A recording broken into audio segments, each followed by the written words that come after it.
At sa iba pang balita, halos piso bawat kilowatt hour ang itataas sa singil sa kuryente ng Meralco ngayong buwan ng Pebrero. Ito ang balita ni Monokson.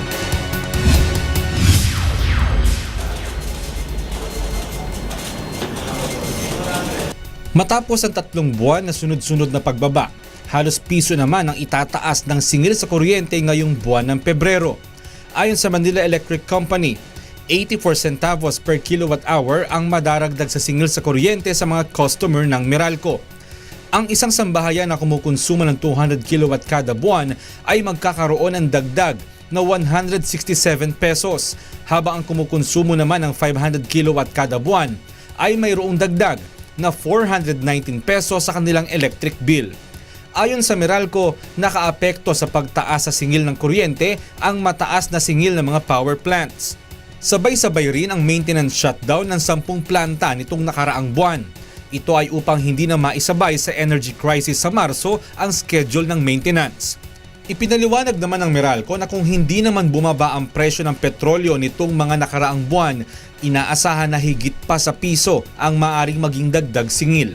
Nagkaroon din ng higher incidence, kung makikita nyo sa screen, of scheduled and enforced outages ng mga planta during the January supply month. Kaya nagkaroon din ng upward pressure sa merkado. Naghahanda naman ang ilan sa ating mga kababayan upang makatipid sa kuryente ngayong Pebrero. Si Aling Marjorie, nasa 700 pesos lamang ang bill niya sa kuryente sa buwan ng Enero.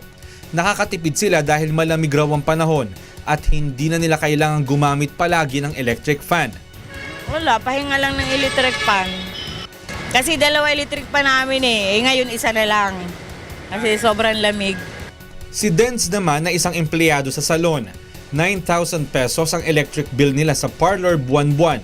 Bagamat hindi raw maiiwasan na gumamit sila ng kuryente, kailangan nilang gumawa ng paraan upang makatipid. Mahirap pagtataas na naman ng kuryente kasi yung mga services namin hindi namin pwede itaas.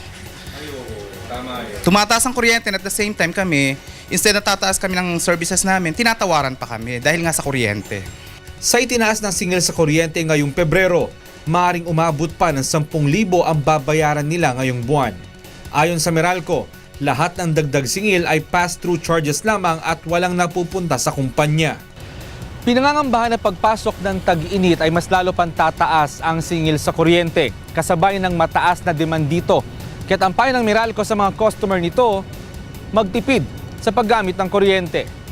Monokson, UNTV News, Worldwide.